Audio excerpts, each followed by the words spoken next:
Hello, and welcome to Conversations Worth Your While, a show in which I chat with really cool people about interesting topics to spark, inspire, and motivate personal and professional change. I am Linda Bucher, master life coach, mindset mentor, author, and speaker, and I love helping smart, passionate people to lighten their load, unleash their gifts on the world, and live joyful, balanced lives. And today, I have the pleasure of being joined by Daniela Wolfe of Bestie Life, who helps stressed and burnt out professionals to ditch the overwhelming guilt and productively manage their time and daily tasks with ease, while still leaving them time to have space and energy for self-care. And today our topic is Banish Your Burnout. And this conversation is worth your while if you'd love to lighten your load, address the contributing factors to overwhelm and stress, and have some flow and ease in your day. And what we're going to cover is, how do you even know if you're suffering from burnout? And what contributes to burnout? And we'll talk about what you can do today to reduce burnout, and we'll leave you with some resources to help you banish your burnout. So hi, Daniela, how are you today? I'm great, Linda. Thanks so much for having me. Well, thank you for being here. Why don't you tell our audience a little bit more about what you do and who you serve? Sure. So I'm Daniela Wolfe, Bestie Life. I've been a social worker for 26 years. And so professionally, I'm trained in all things mindfulness, self-care, coping skills, as well as personally, I've been on my own journey at one point as a single working mom, being able to overcome my own stress and overwhelm and burnout and taking on that badge of busy of trying to do it all and being all and realizing that's not the key to my happiness, my family's happiness, and really kind of being able to help other women and professionals realize you don't have to do it all. You need to be able to kind of take care of yourself in order to give back to everybody else. That's going to be part of the key to finding that success you're looking for personally and professionally. Excellent. Thank you. Okay, so let's jump right in. How does one know if they're actually suffering from burnout? You gave me a really great example, and I would love if you would share that with our audience about stress versus burnout. Absolutely, because there is a fine line between stress and burnout. And I think we use a lot of those terms interchangeably. And I saw this analogy that I think is such a great visual. So stress is kind of like having a big burning bonfire, and you keep adding more logs to the fire, and it's just going to get huge, and you can feel the heat radiating off of it. Burnout is at the end when there's nothing left. The embers are gray and smoking, and there's nothing left to get that fire going. It's the lack of oxygen. It's that lack of spark. It's that complete dead. And that's the difference between stress and burnout. Stress, we keep adding more and we're making things hotter and bigger. But burnout is when we've depleted that source of energy. We've depleted that fire completely, and there's nothing left. Yes, I totally get that. And I remember having complete burnout where I had no energy. I'd wake up in the morning and I just could not even drag my butt to work. I couldn't do it. And it wasn't just only work.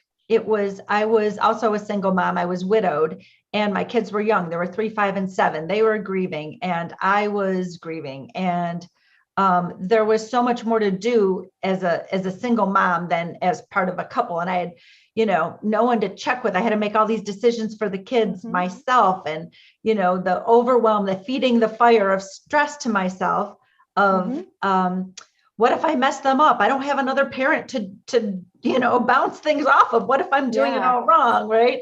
And feeling as if now I got to be their mom and their dad, right? So putting that on myself, I was feeding so many logs to my bonfire until I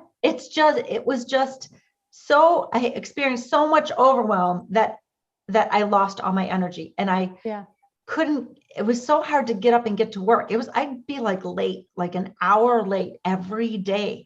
I still set my alarm for 6. I was trying to get there by 8, and I couldn't do it. I was actually my body was not, my body and brain were not on the same page. My body was like, don't make me do it. I can't do it. I don't want to go. Physiologically, you can at that point. There is so much more than just that mental part of burnout. I think people think like, oh, just, push through, you can do it, think differently. And there is so much more to it because it's mental, emotional, and physiological, but all together, the benefits are huge.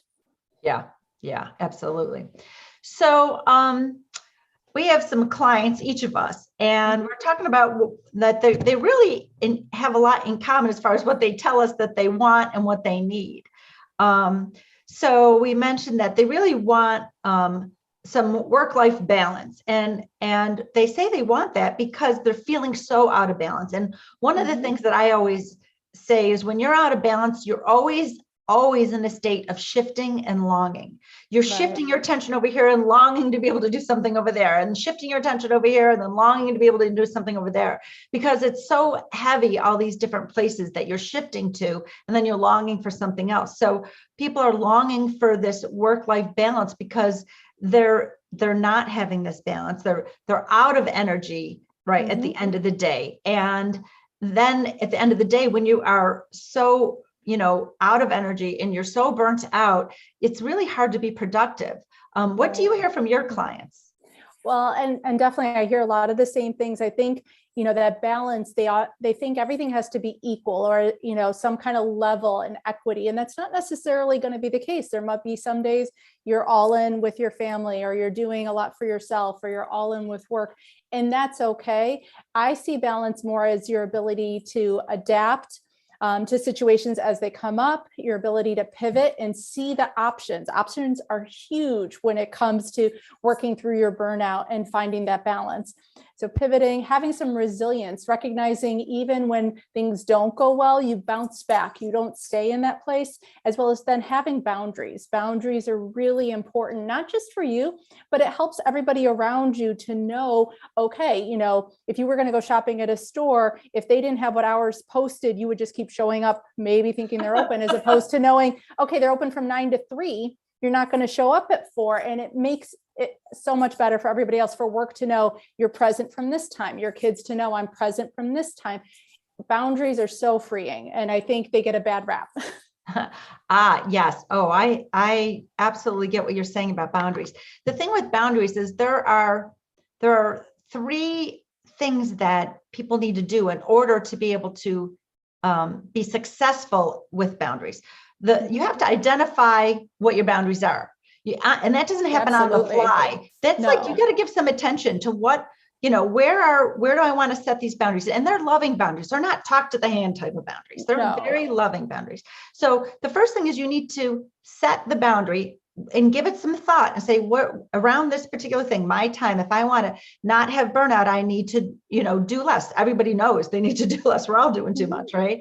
So I need to set this boundary. What is the boundary? And let me give it some thought. The second thing is you need to communicate that boundary ahead of time, not in the heat of the moment, but ahead of time.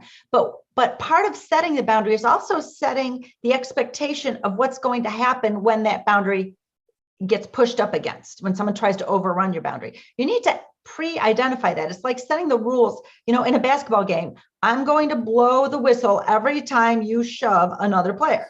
So I'm going to communicate that ahead of time so that right, that we're not shoving another player. If you do, like, I hope you don't, but if you do, what's going to happen? I'm going to blow the whistle and then the other team's going to get the ball. Like, that's just what's going to happen. So you communicate it ahead of time so they know what's happening. And then the third thing is you have to enforce it 100% of the time, not some of the time, because that makes a boundary not really a boundary. That makes it like a suggestion. Okay. Right. So you really have to enforce it 100% of the time. But it's, again, like that referee. He doesn't get mad at the player, right? Right. Like, it's not personal. Somebody. It's not personal. Absolutely. No. And like you said, it's not an abrasive talk to the hand. Like, an example I give is, I have a nighttime routine, and my family knows once I start my nighttime routine, that's my quiet time to decompress. I'm going to read a book. I'm not going to talk to anybody. I need to start turning inward, and it's not a long process. It's like 15, 20 minutes, but they know once I start, I'm not available. I'm just not, and my daughter, sometimes that's when she really wants to talk all of a sudden, is at, 10:30 at night when I'm winding down. And I'm like, honey, I need to start my nighttime. I got to start winding down or I'm not going to sleep. And she understands, because I am consistent. I do say it in a way that's not about her. It's about what I need. Those I statements that you've probably heard from people over the years in many different ways. I need, and this is how you can help support me in it. Right, exactly. That's such a great point. A boundary isn't about other people not or a keeping wall. them out. It's not a wall. Absolutely. Yeah. I love your example about it's like posting hours. Like this is just, we're not just available all the time. And I know even early in my coaching practice, I was accepting clients at all different times of day and night. And then I'm like, oh my gosh, I don't want to work all over the place. I want to have some set hours. But I was graspy at the time. And like, well, what if I don't get any new clients? What if they only can meet at 5 o'clock? And that's when I don't want to meet. And it was really tough. So part of it is to give yourself permission to value your own time and to value yourself, so that you can set loving boundaries. And they're really loving to other people, but they're really loving to yourself. So absolutely. I'm so glad, because I think we want to people please, and we think making everybody else happy is what makes us happy. And that's not necessarily the case, So even if it's saying yes to bringing snacks in your kid's school, or always saying yes to things, if, it's a process, and maybe you don't originally just start saying no to everything, because that can be super hard on its own, but maybe yes, but I'm going to pick them up at the grocery store. I'm not going to make them myself, Right. And again, just creating a different way to do it that's going to help serve you best. Yeah. And kind of what we're flowing into now as our second part of what we're going to talk about is what contributes to burnout. And so, many people say yes when they really mean no. And because you just assume it's going to make people mad or upset, or that you're a bad person if you don't say yes. And we internalize so many things that are just not true. Not true at all. And what's really interesting is, first of all, what other people think of us is none of our business, because that's their business, what they think, right? We don't want people telling us what to think. Well, that's, but more importantly, it's not about us. What they think of us is really about them, their own personal experiences, their own insecurities and fears. That's how they see the world. That's how they see everybody else, is through that lens of their own experience. So we cannot change that, and saying yes when we mean no is really trying to manipulate another person into seeing us differently, which isn't fair and isn't going to help anyway. They're going to think of us what they're going to think of us. And I prefer to know the authentic version of people. Don't show me the fake version that says, please like me. That's yucky to me. I prefer the authentic. And I love people who are authentic and accept them and love them for all their faults, because I love to be accepted and loved for all my faults. So there's no need to, there's a quote I always say to my kids: I'm not Willy Wonka, I don't candy coat it.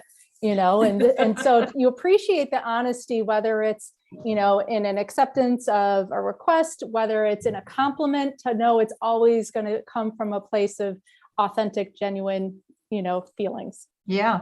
And sometimes, especially to our children, when we say no, we're exemplifying for them about boundaries. And because, they'll hear what we say, but they're watching what we're doing with a lot more attention than they're listening. So when they grow up, they're going to see, did my mom bend over backwards to make everybody else happy? And was she happy? Right. And so was she burnt out? Like, I don't want to be an adult if that's what an adult means, is, that you're constant, you have no energy left, and you're short with other people, and you're stressed out, and you're burnt out. And, then our kids don't even want to become adults, because that doesn't seem like any fun at all. Well, we teach them for themselves, but also we teach them how to treat us, and that's the other part to take into account. If they see everybody else is going to just, walk all over us, say, do whatever they want, and that we don't matter and that we're not a priority, they're never going to think of us that way as well. So I think it's important for them to see us as people and not just as their parents. And I'm not saying, be friends with your kids and do whatever they want, but I think, to be able to have that perception of, they go out and do things, she takes care of herself, she's important, her thoughts and feelings matter, is just as important as teaching them math and science and how to do laundry. Yeah, I completely agree. So the things that are contributing to burnout, lack of boundaries would definitely be one. Our mindset. is definitely part of it. Those expectations that we assume we need to meet in order to make us a good mom, to make us a good employee, all those expectations that are never even said and people don't even necessarily have, but this that mindset part of it of what we assume, the things we think we should do is a huge part of burnout, and kind of reframing our expectations is going to be so important in getting rid of that. It is. That's very true. I had a client once who was really suffering from burnout, and she would stress over absolutely everything. Everything needed to be done the right way, the best way, the perfect way. She loved what she did as far as her career. She was a writer. And so she would get asked to write articles for all sorts of publications. She kept saying yes, yes, yes, yes. So as we coached through it, we found what was really for her, the main thing that was contributing to saying yes to everything, which was causing the burnout, was we discovered that she was trying to prove her significance. And that was huge once she realized that. And so I gave her some homework. I said, over the next month until, I think it was like a month. I gave her a homework. I said, we'll meet again in a month. I want you to, on your to-do list, don't make any changes, but at the end of the day, I want you to circle all the things that you know are tied to proving your significance. And when we met again, she's like, oh my God, Linda, it's 75% of what I do. 75%. She goes, that's baloney. She's like, I'm stripping that out. Yeah, I think we equate productivity with our worthiness, and that's not the case. You can be sitting on the couch enjoying a book and be completely worthy. And that's the thing. We don't have to prove our worthiness. And I love what you were saying too about that perfectionism tying in, because I think sometimes when we only see one way to do things, it's hard to see, an out, whether it's saying no or seeing an option. And I think options, it's not always about eliminating things. It's about seeing other ways to do it, to see those options, and that flexibility is how it's going to work, and be doable. Like when you're saying about writing articles, it doesn't have to be sitting and typing. You can be in your car dictating it into a talk to text app, and you've just written an article on your way to Wegmans. Right. That's true. There's a tool I learned when I was studying to become a coach called the 3 Bs. And it's from Martha Beck. And it's the first B is bag it. So that's the first question. Can I bag it, this activity? Can I bag it? And the answer is either yes or no. And if the answer is yes, you should bag it, right? Like, and like the underlying question there is like, what's the worst thing that's going to happen if I bag it? Because it's the fear, right? The very worst thing. And you can imagine that worst thing, like, well, I guess it's probably not true. If you can bring it to the surface, then it makes it easier to bag it, because usually whatever you're afraid of, if you're not bringing it to the surface of what it is, you can't look at it logically. But once you bring it to the surface, you're like, oh, well, that's not even valid. Okay. The second B is, if you can't bag it, can you barter it? Can you give it to someone else? Right? I love delegating. Delegate. Can you pay someone to do it for you? Can you swap something for, like, I hate doing this, but you like doing this, and you hate doing that, and I like it. Can we do something? Because it takes less energy to do something I love than it does to do something I hate. Right. So can you barter it? And the last thing is, if the answer is no, how can you better it? And that is a beautiful thing. How can you make it better for you? And that doesn't mean giving yourself a candy bar when you've completed it. So we're not talking about unhealthy rewards. How can you better it is usually, for me, a mindset thing. I was filling out the FAFSA form for my son when he was in a private school, and he was in high school, because it was ridiculously expensive. And I'm like, I'm not, this is way too much tuition. I need to get a break here. And I'd filled it out the year before, and it's complicated when, we had all this complicated stuff financially because my husband died and whatever. So when I filled out this form, and this was before it was hooked to the IRS, so you couldn't just press the button to get your tax return. So it would take me like 6 hours, right, to fill this out. And the whole time I was filling it out, when the boys were fighting and my daughter was like, mommy, and I'd be like, oh, I got to fill this out. And so I didn't like it. Could I have bagged it? Yeah, but I didn't want to, because I really wanted to get the aid. Yeah. Could I have bartered it? No one else could look through all my file cabinets and pull out all the stupid information I had to put into it. But how could I better it? And I sat there and I thought about it. Well, I'm not showing up my best self for my kids when I'm pissed off about this stupid 6-hour project I got to do. which I don't have to do, but I'm choosing to do, right? Mhm. And then I thought about it. I said, wait a minute. I did this last year and I got about a $6,000 aid, right? And I'm like, 6 hours, $6,000. I'm making $1,000 an hour.